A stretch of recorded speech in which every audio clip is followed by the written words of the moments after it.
qu'on ne présente pas Francis Poulenc, surtout à ceux qui le connaissent déjà. Mais quand on est son interrogateur, on peut se féliciter de l'avoir en face de soi. Car, cher ami, vous êtes, laissez-moi vous faire ce compliment qui est sincère, un très brillant causeur. Je l'ai éprouvé il n'y a pas très longtemps. Et je sais d'ailleurs que, depuis l'époque de votre bachot, vous manifestez devant vos examinateurs successifs une assurance qui d'ailleurs est tout à fait sympathique. Eh bien, c'est-à-dire que j'essaie de me tirer comme je peux de certains mauvais pas. Et... Merci. Oh, non, pas du tout, il n'y a pas de quoi. Mais vous faites allusion à cette histoire du bachot, je vois. En effet, j'étais un très mauvais élève au lycée Condorcet et mon père m'avait promis une récompense si j'étais reçu à mon bachot, à mon premier bachot. C'était une très jolie récompense, c'était un appareil photographique. Et j'ai fait mon écrit et j'étais sûr d'être calé d'ailleurs, mais un miracle s'est produit, j'étais admissible à l'oral.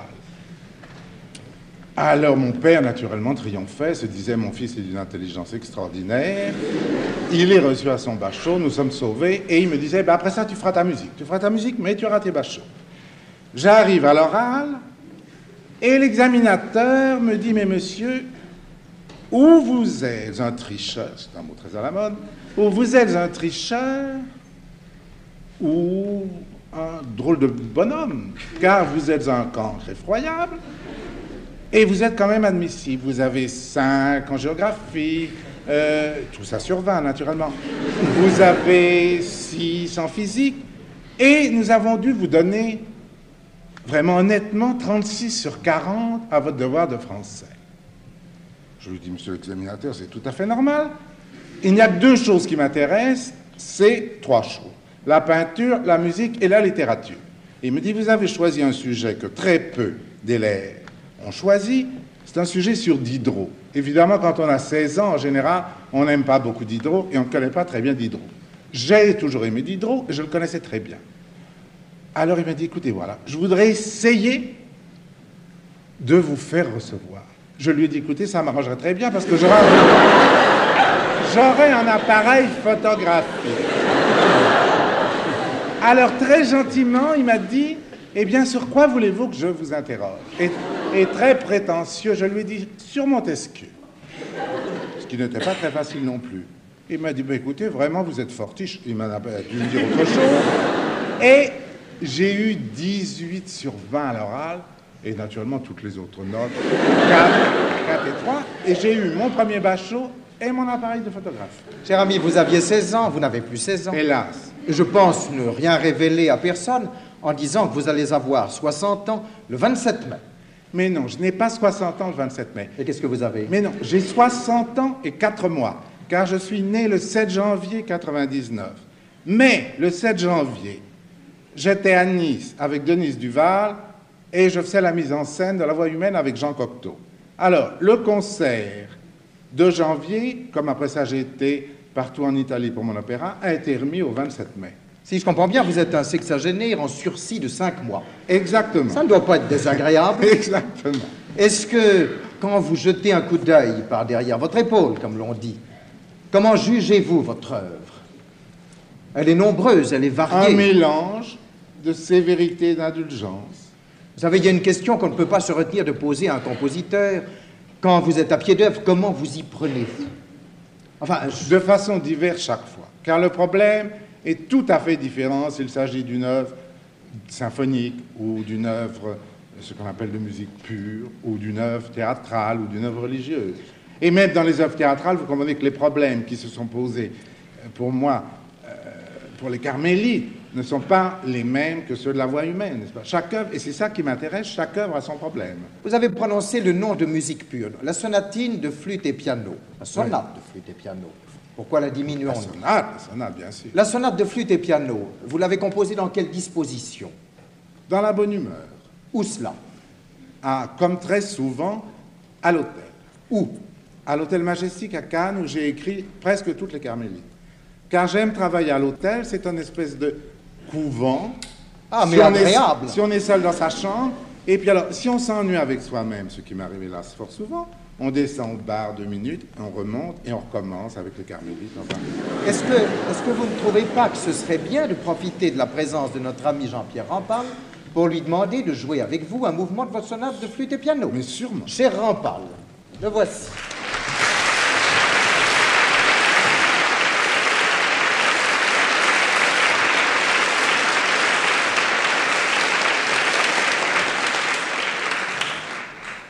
Cher Rampal, je ne vais pas vous demander à 2,50 m de l'auteur ce que vous pensez de sa sonate pour flûte et piano que vous avez créée avec lui à Strasbourg. Mais je peux vous poser la question de sa difficulté ou de sa facilité d'exécution. Sa difficulté, je crois que toutes les œuvres sont difficiles à jouer, mais nous pourrons dire que la sonate de Poulenc est d'une difficulté de bon aloi.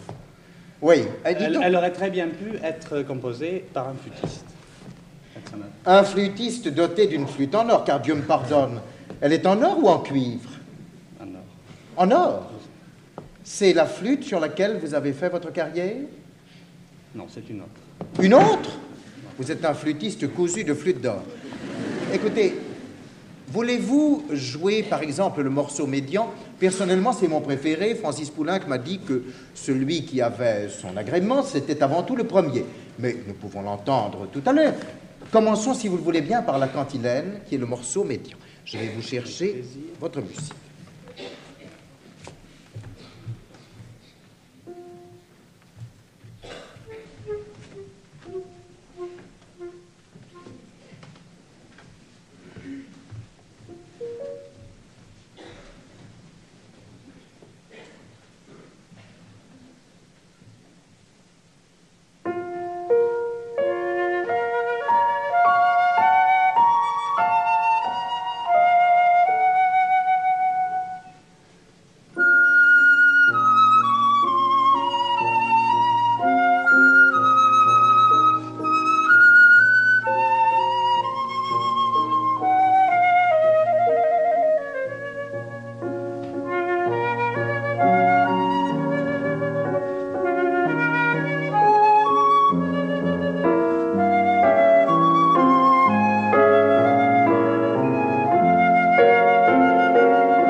Cher ami, pendant que nos amis applaudissaient Jean-Pierre Rampal, j'en ai vu quelques-uns qui s'agitaient un peu, car vous savez que c'est la coutume ici que l'on pose des questions et que l'on donne au besoin la question à la vedette.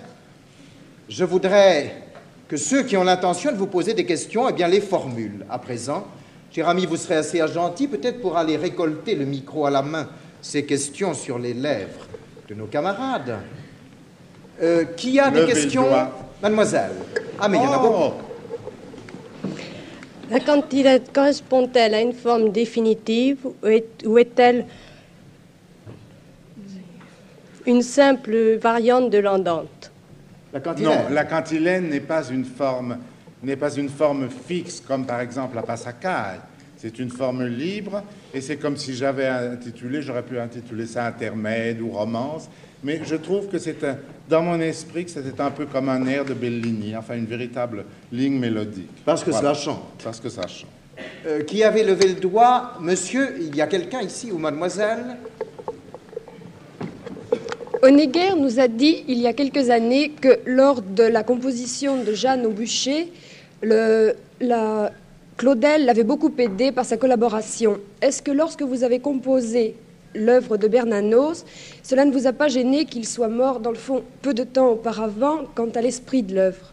Écoutez, voilà, j'en étais triste, parce que j'admirais beaucoup Bernanos, mais cela ne m'a pas gêné, car j'ai toujours fait mon découpage littéraire sans demander l'autorisation aux auteurs. Et parce que sans ça, il risque d'avoir des exigences qui ne sont pas les exigences d'un musicien. Et j'ai essayé, une fois que le travail est fait, de leur dire, est-ce que vous acceptez ça? Voilà. Je crois qu'il aurait été content. Je réponds à sa place, ce qui est un peu présomptueux. Monsieur. Est-il juste de penser que la sincérité absolue de votre musique sacrée ou d'inspiration religieuse est due, pour une grande part, à la chaleur humaine et peut-être même à la sensualité qui s'en dégage? Pour moi, le véritable art religieux est sensuel.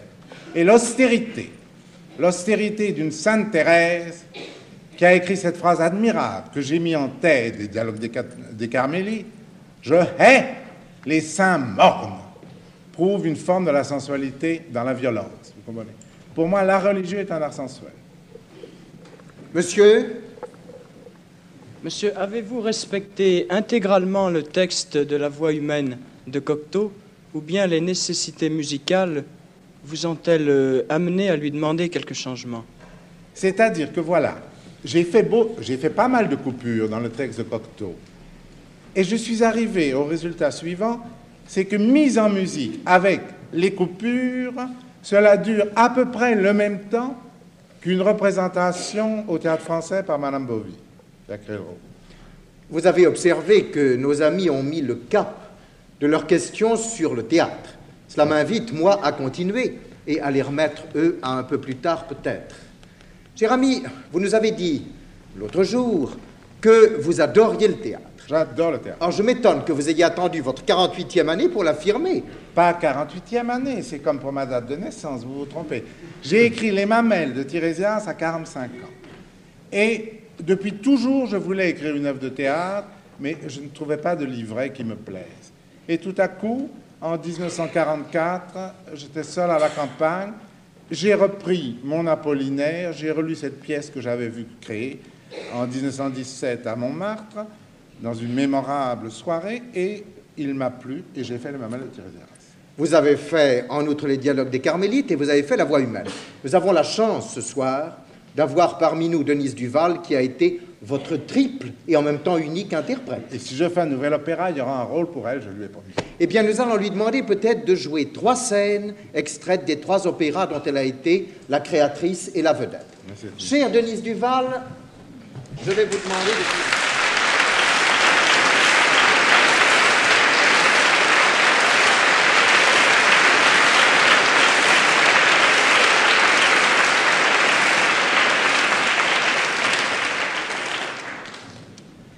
Quand vous avez créé les dialogues des Carmélites à l'opéra, Je crois savoir que vous êtes allé vous documenter sur place au Carmel de Compiègne, où ont vécu très réellement, avant la Révolution, les 16 carmélites qui ont été guillotinés sur la place royale, qui est devenue la place de la Concorde. Vous avez fait cette visite et vous avez été reçu? J'ai fait cette visite et j'ai été reçue grâce à Maurice Jacquemont, notre metteur en scène des Dialogues des Carmélites.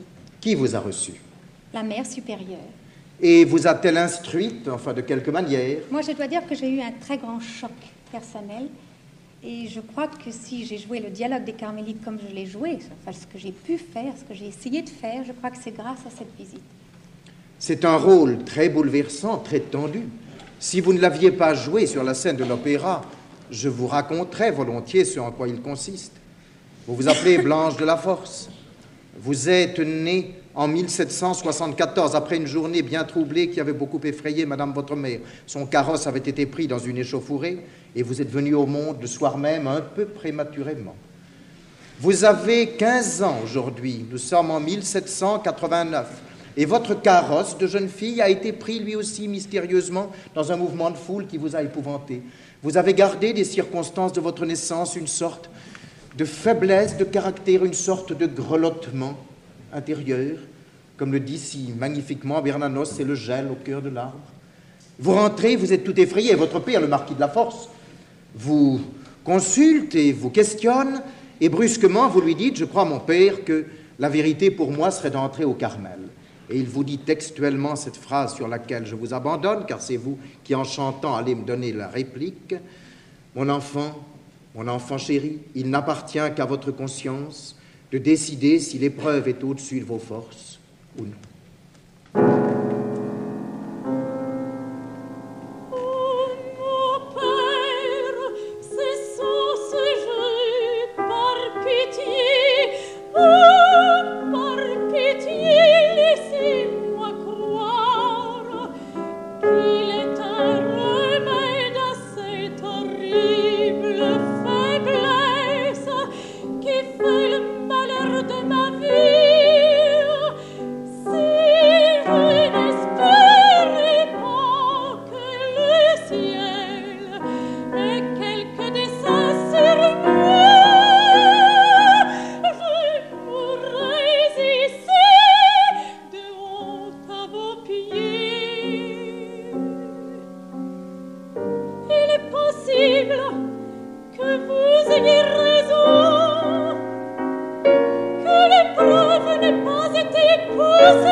Cher ami, avec la voix humaine de votre ami Cocteau, tout change.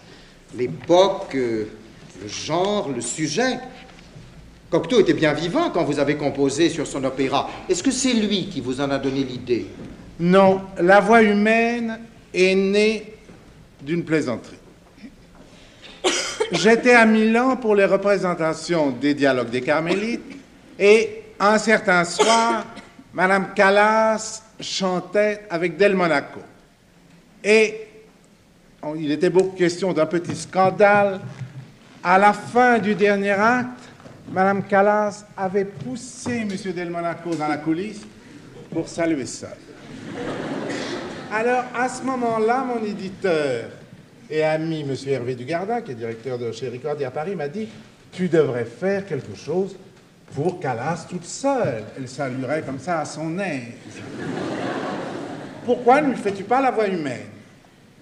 J'ai fait la voix humaine, mais bien décidé à ne pas le donner à Mme Calas. Denise.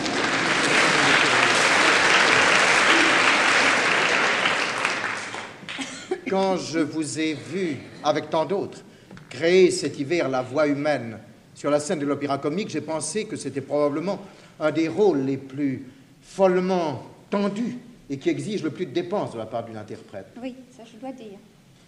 C'est effrayant, n'est-ce pas? Quand le rideau se lève, qu'est-ce qu'on voit? On voit une chambre qui est absolument nue, qui est vide, ou plutôt s'il y a un être qui est là, presque gisant. C'est vous. Oui. Vous êtes seul. Votre ami, votre amant vous a quitté. Et vous avez un téléphone que pendant 40 minutes, vous ne quitterez pas. Vous l'avez à l'oreille, il vous téléphone pour la dernière fois. Et vous avez ce raffinement qui consiste à ne pas vous plaindre, à ne pas protester, à ne pas crier. Vous n'êtes que douceur et consentement, mais vous êtes totalement déchiré. Sur la scène, pendant 40 minutes, il n'y a qu'un être immobile qui souffre, qui soupire. Il n'y a que de la solitude et de la souffrance.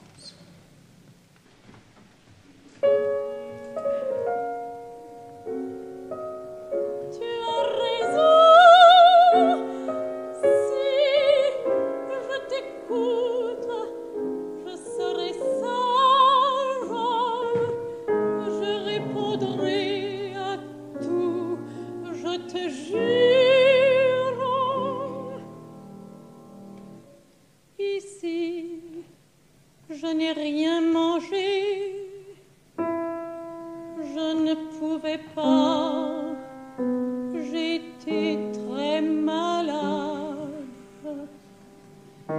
Hier soir, j'ai voulu prendre un comprimé pour dormir. Je me suis dit que si j'en prenais plus, je dormirais mieux, et que si je les prenais tous, je dormirai sans rêve, sans réveil, je serai morte.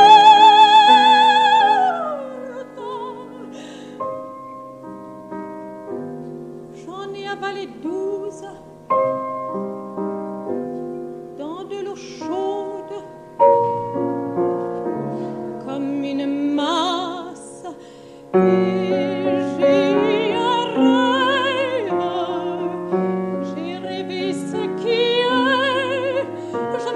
et j'ai toute contente parce que c'était un rêve. Et quand j'ai su que c'était vrai, que j'étais seule, que je n'avais pas la tête sur ton cou, j'ai senti que je ne pouvais pas.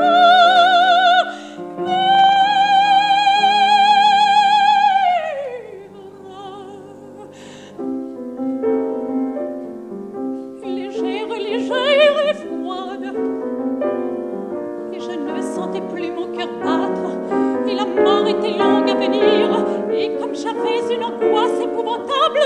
Au bout d'une heure, j'ai téléphoné à Marthe. Je n'avais pas le courage de mourir seule. Chérie, chérie. Mais non, mon chéri, ce n'est pas du tout pareil. Pour les gens,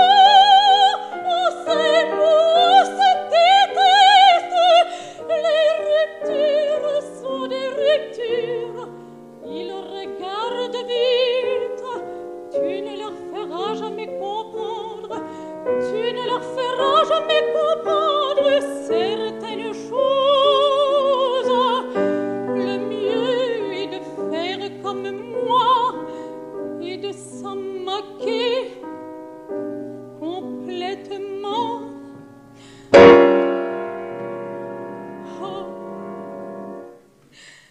rien. Je crois que nous parlons comme d'habitude. Et puis, tout à coup, la vérité me revient. Dans le temps, on se voyait, on pouvait perdre la tête, oublier ses promesses, risquer l'impossible, convaincre ceux qu'on adorait, en les embrassant, en s'accrochant à eux. Un regard pouvait changer tout. Mais avec cet appareil, ce qui est fini est fini.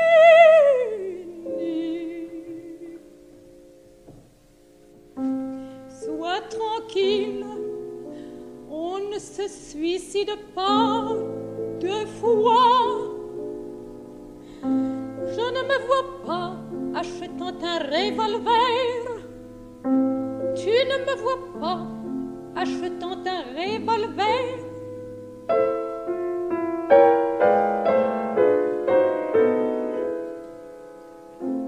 Où trouverai-je la force de combiner un mensonge, mon pauvre adoré?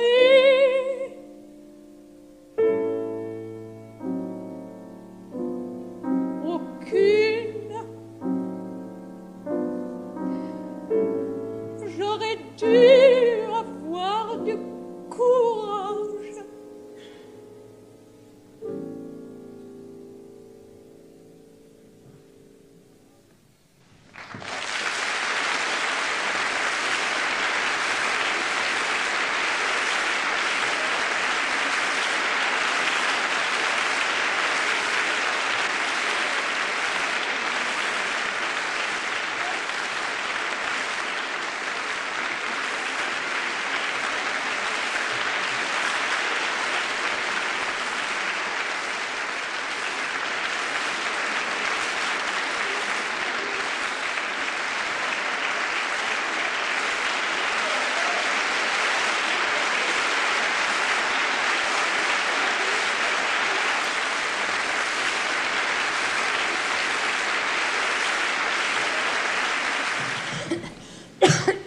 Cher ami, je crois que quand il s'agit de vous, ce n'est pas assez de parler de variété.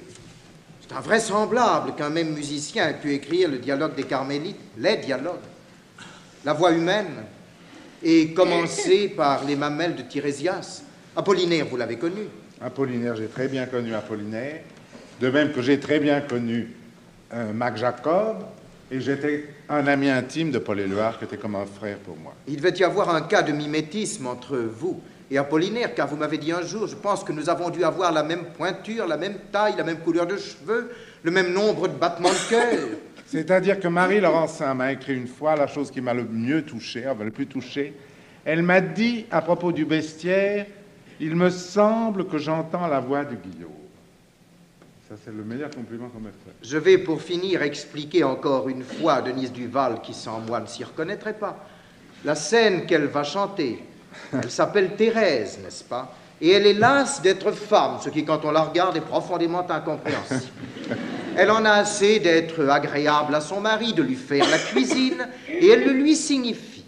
Elle va changer de sexe et devenir homme. Et quand tout à l'heure, elle va s'écrier « Envolez-vous », c'est au symbole de sa féminité qu'elle s'adressera, qui, représentée au théâtre, mais pas sur la scène, par des ballons rouges, en effet, s'envoleront. Et elle aura un partenaire très inattendu à l'instant, qui ne sera autre que Francis Poulenc. Cher ami, vous êtes un brillant causeur, c'est le moins qu'on puisse dire. Vous êtes un compositeur que je préfère ne pas qualifier, car j'aurais trop à dire. Et vous voilà chanteur par-dessus le marché. Un chanteur qui appelle la pluie, mais enfin, nous pouvons risquer le coup. Non, monsieur mon mari, non, monsieur mon mari, vous ne me ferez pas faire ce que vous voulez. Je suis féministe, et je ne connais pas l'autorité de l'homme.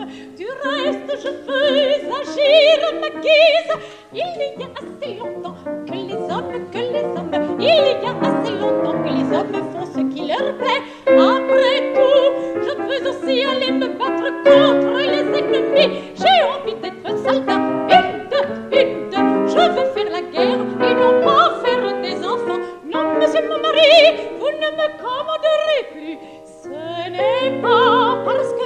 j'ai fait la cour dans le Connecticut, que je dois vous faire la cuisine à Zanzibar. Donnez-moi du lard, je te dis. Donnez-moi du lard. Vous l'entendez, il ne pense qu'à l'amour. Mais tu ne te doutes pas, imbécile, qu'après avoir été soldat, je veux être artiste, je veux être aussi député, avocat, sénateur, ministre, président de la chose publique. Et je veux médecin, physique ou bien psychique, diaphorère, mon gré, l'Europe et l'Amérique, faire des enfants, faire la cuisine, non c'est trop. Je veux être mathématicienne, comme dans les restaurants, petite télégraphiste, et je veux, s'il me plaît, entretenir à l'an cette vieille danseuse qui a tant de talent. Donnez-moi du lard, je te dis. Donnez-moi du lard. Vous l'entendez, il ne pense qu'à l'amour. Mais il me semble que la barbe me pousse. Ma poitrine se détache.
Thérèse, ma femme, quel malotru a mis ses vêtements. Aucun doute, c'est un assassin, il l'a tué. Thérèse, Thérèse, Thérèse, ma petite Thérèse, où es-tu, où es-tu, où es-tu, où es-tu, Thérèse, Thérèse, Thérèse, ma petite Thérèse, où es-tu, où es-tu? Mais toi, vil personnage, qui t'es déguisé en Thérèse, je te tuerai.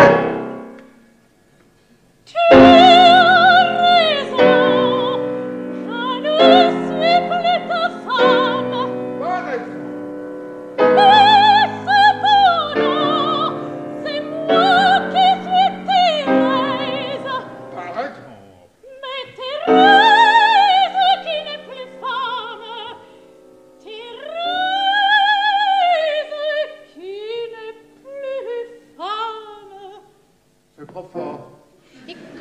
suis devenu un beau gars. Détail que j'ignorais. Je porterai des